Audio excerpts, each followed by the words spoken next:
Nang sinabi ng Kamara kay Sara, mag-resign ka na kung ayaw mo magtrabaho. Resign ka na lang. Oo, kung ayaw mo magtrabaho, mag-resign ka na lang. Sabi kahapon niya ng kongresista, ng mga young guns. Kumalat sa social media ang litrato at video ni Duterte habang nasa Calaguas Island. Ayan. Ibig sabihin po nito, wala talagang intensyon na dumalo dito sa pagdinig ng plenaryo upang sponsor at defend ang budget ng OVP.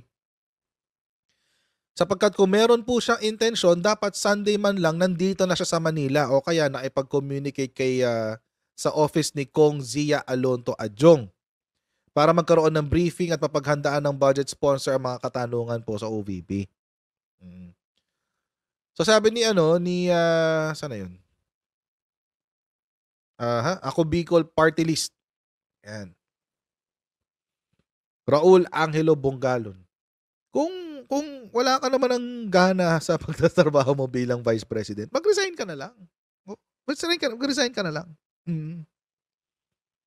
Resign ka na lang. Kasi, totoo naman, di ba? Kasi kung hindi mo naman ginagawa na maayos yung trabaho mo, wala ka ng gana, hindi mo na mahal yung trabaho mo, mag-resign ka na lang, hanap ka ng ibang bagay na mamahalin mo. Baka nasa basketball court lang yan.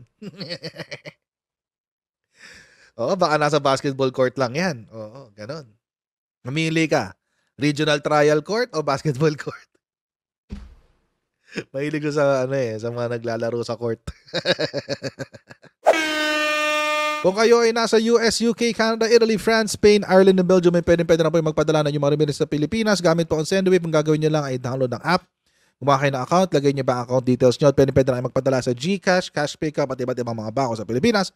At kapag ginamit nyo pa kayong promo code, sa inyo pong unang padala ay makakuha kayo ng karagdagan $20 free credit. Kaya gamitin na sa Sendwave for all of your remittance needs. Yon. But anyway, ito naman ang sagot. Ito yung sagot ni Sara Duterte. Hindi ako aalis dito. Ay.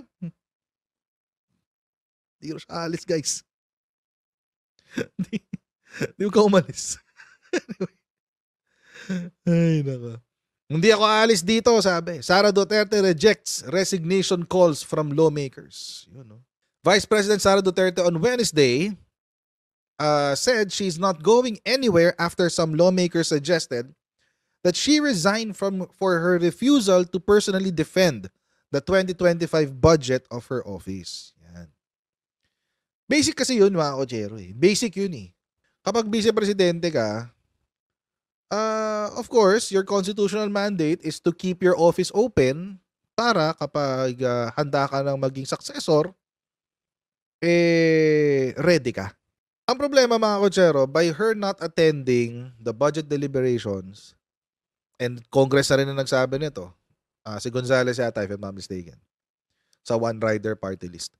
Ang sabi niya, it's already, technically, a betrayal of public trust. Being that part of your role as the Vice President is to make sure that your office is open and functioning well, dapat trabaho mo na mag-appear sa mga budget hearing. Kasi kung hindi ka mabibigyan ng budget, di wala kang opisina, di ba? Pero can we say that, tao dito, illegal settler na siya sa pagiging vice-presidente? Oo, squatter ka na dyan sa opisina ng Vice President. Ayaw na namin sa'yo eh. Oo, ayaw na namin sa'yo. Malis ka na dyan, ayaw na namin sa'yo. Illegal settler ka dyan. Sabi niya, hindi ako sasagot sa Young Guns dahil kailangan ko sumagot sa 32 million na bumoto. Ay, napakayabang talaga. Oo, napakayabang. Napakayabang. Oo, kailangan daw niya sumagot sa 32 million na bumoto sa kanya. Sana ho nakakarating to kay Bibi Sara. Pero sana ho iparating natin kay Bibi Sara. Alam mo, VP, yung 32 million na yan, bumoto lang sa'yo yan dahil binudol mo kami. Akala namin, tatapusin mo yung termino mo na kasama mo si PBBM. Akala kasi namin, noong panahon ng kampanya, nasusuportahan mo si PBBM sa lahat ng kanyang gagawin bilang vice-presidente. Kasi during that time, bisit na bisit tayo sa mga taong katulad ni Leni Robredo na hindi niya nasuportahan si Digong bilang presidente. 'Di ba 5 taon tayong nagtiis or 6 na taon tayong nagtiis na nag-aaway yung presidente tsaka vice presidente. Suyang-suya tayo dun. Kaya nga yung plataporma niyo noon was unity, eh. Oo, unity. Tapos all of a sudden, magulat-gulat na lang yung 32 million na bumoto sa'yo, nagulat-gulat na lang kaming lahat, isa ka na rin sa bumabati ko sa presidente. Maski nga nung hindi niya binabanatan si PBBM, sinusuportahan ba niya si PBBM? Hindi. May narinig ba kayo tungkol dun sa China? Nung binabangga at binobomba ng water cannon ang mga barko ng China, may narinig ba kayo kay Sara Duterte? Nasabihan ang kanyang mga supporters na wag niyo hong batikusin si presidente dito. Oo, wag niyo ho siyang batikusin. Nung binabati ko si PBBM na addict daw siya. May narinig ba kayo kay Sara na wag niyo hong tawaging addict si PBBM, hindi ho siya addict. Kilala ko yan, hindi ho siya addict. Walang ganun, di ba? Inawat ba niya yung mga kasama niyang, yung mga DDS na sumusuporta sa kanya? Hindi. Naki-ano pa siya, naki-Alaska pa siya. Ang tigas ng mukha ni Sara para magsalita ng ganito. Yung 32 million na pinagmamalaki ni Sara Duterte, wala na yan. Wala na yan. Imagine mga kotsero, ngayong panahon ni PBBM, bumagal ang inflation to 2.3%. Kaka-report lang, di ba ni Recto? Bumagal ang inflation to 2-point-something%. The Vice President earlier accused some lawmakers of plotting her impeachment in a bid to dismantle her potential 2028 presidential bid. Nangyayari lang daw ito, sabi ni Sara. Wala silang kaso sa impeachment, kaya hanap ng hanap sa kung anong gagamitin nila. Gumawa sila ng isa pang track na resignation. They are trying to make a case for impeachment dahil wala silang ebidensya. Nag-fishing sila sa mga tanong sa loob. Yun ang sinabi niya. Kaya doon di siya umaattend sa hearing. Oo, di siya umaattend sa hearing ng lower house. Pero take note ha, hindi siya umaattend ng hearing ng lower house pero nagkumpirma siya na a-attend siya ng hearing sa Senate. Bakit? Palagay nyo bakit? Palagay nyo mga kotsero, bakit sa Senate pupunta siya? Pero sa lower house ayaw niyang humarap. Nandun si Amy, nandun si Bato, nandun si Bongo, nandun si Robin, nandoon si Jinggoy, nandoon si, sino ba? Si Cayetano. Hindi ko lang kung nagbati na sila. Hindi ko lang alam kung nagbati na sila. Pero alam ko nung congressman si Cayetano, war sila. Nandoon din si, sino ba mga kaibigan niya? Si Villar, si Villanueva. Alam niyo, natawa ako ha, merong mga nagsasabi sa mga DDS. Maganda raw ang gawing base ni Sara Duterte si Villanueva sa 2028. Bakit? Bakit? Sa palagay niyo, ba't naisip ng mga DDS yon? Simpleng bagay lang. Simpleng bagay lang. Pinagtanggol yung budget niya. That's it. Alam niyo talaga kung alam niyo baliw ang mga bubulagers mga DDS bubulagers Dahil lang sa budget. Hindi niyo na naisip na convicted siya.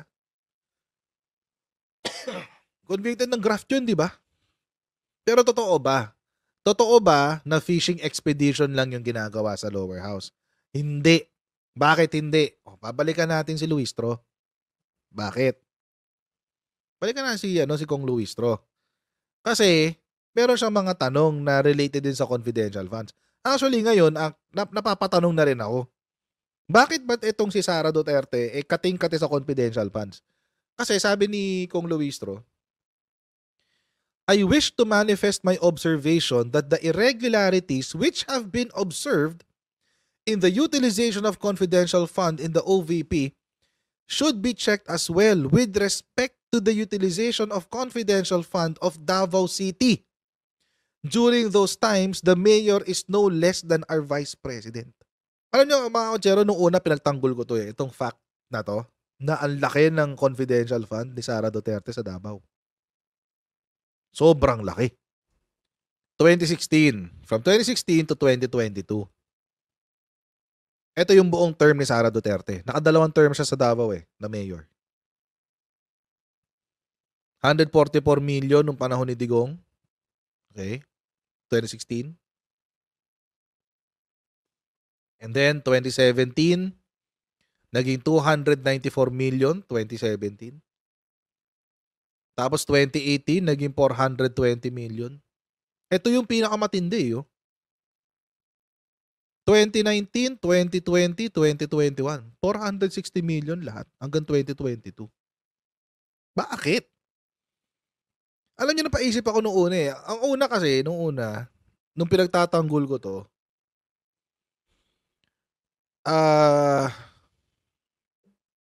ang perspective ko noon ay dahil ang Davao City was undergoing a battle against the CPP-NPA. So, by virtue of that, kailangan mo ng confidential funds. Di ba? May CPP-NPA nun eh. Pero, 2019, kailan ba lumabas si EO70? 2017. 2017, medyo nakokontrol mo na yung NPA nun. 2017. 2018, medyo nakokontrol ng NPA. Lalo nung 2019, kasi lumabas yung Anti-Terror Act. So, technically, hindi mo na kailangan ng gantong kalaking confidential funds. Regardless, kung malaki ang land area ng Davao, it doesn't matter. Bakit? Ang kontrolado lang naman ni Sara Duterte is Davao City. Hindi naman siya Davao del Norte, hindi naman siya Davao del Sur, Davao de Oro. Davao City lang siya. Davao City lang to. 460 million. Yan. Davao City lang yan. Parang yung kay Pulong. Yung 51 billion niya, Davao City, first district lang. First district lang. Correct. Ito, 2020, nag-pandemic pa yan. So, ibig sabihin, lahat ng tao nasa bahay. Bakit mo kailangan ng matinding confidential funds? Para saan? Sabi niya, nakakapagtaka kung bakit nalampasan pa ng Davao City, ng Davao, ang City of Manila, Makati, Quezon City. For Makati, Davao almost doubled the confidential fund. For City of Manila, it almost tripled the confidential fund. Ang Cebu po was way left behind because it is only 7.38 million. Ayon kay Luis Tron, naglaan ang Davao City ng 144 million confidential fund noong 2016. Ito na nga yun yung graph. Yan na yun. Ito na yun. I just wish to state for the record that while we acknowledge that the LGU is entitled to confidential fund, because under Section 16 of the Local Government Code, bahagi po ng mandato nila is to promote peace and order, I just wish to state for the record that during this time, 2018 to 2022, the mayor of Davao City, I believe, is no less than the vice president. And I wish to state for the record as well that the confidential fund that we're discussing about the OVP, last quarter of 2022 and the first 3 quarters of 2023, the one in disposal, is no less than our vice president as well. So, ibig sabihin, mga kotsero, si Sara kumakain ng confidential funds. Matindi siya kumain ng confidential funds, guys. Hindi siya nabubusog. The problem is that leniency in the use of confidential funds is what leads to irregularities, prompting COA to issue notices of disallowance and prompting this Congress to conduct inquiries. So ito, mga kotsero, this is the second unfortunate event. Una, yung unfortunate event niya kay Mercado. So, plaza doon. Second unfortunate event niya, mga kotsero, yung sinabi niya na hindi siya aalis. Dahil sasagot lang daw siya sa 32 million na bumoto sa kanya. Paano kung yung kalahati ng 32 million na yan nagsasabi umalis ka na? At saka tigilan tayo sa bola nung ganito, yung gantong drama. Hindi ako aalis dito dahil nilagay ako ng mga tao believing I will work for the country. Exactly the point. We believed. Take note ha. Believed. Naniwala kami. Noon. It's not the case today. Hindi na yan ang kaso ngayon. Noon, oo, naniwala kami. Tatrabahuhin nyo ang bansa. Pero hindi. Noong una, naniwala kami na magtatrabaho ka para sa bansa. Noong una. Pero ngayon, na-realize namin na 32 million, Sambayan ng Pilipino, na-realize naming sambayan ng Pilipino na hindi ka magtatrabaho para sa bansa. Tinatrabaho mo pala ang bansa. Ganyan kakatikal. Akala ko magtatrabaho para suportahan ng Pangulo natin. Akala ko magtatrabaho para suportahan ng mga programa ng gobyerno para sa mga Pilipino. Akala ko magtatrabaho para makatulong sa bansa. Eh hindi, tinrabaho tayong lahat. Tinrabaho tayong lahat.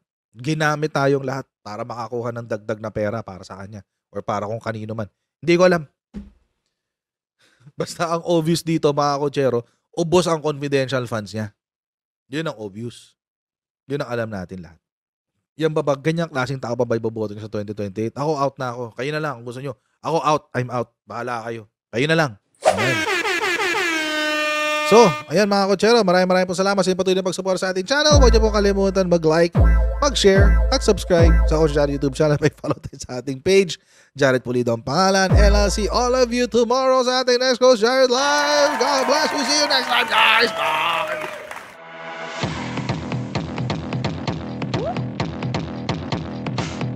Pag ganun, huwag natin gawing tanga mga Pilipino. Mas maganda kasi nasa lugar ka ng tama kaysa yung pinipilit mo yung pagkakamali.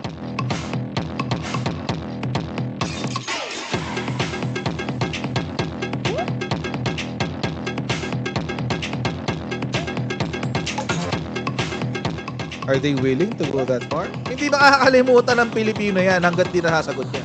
Sino ngayon nagsasabi ng totoo?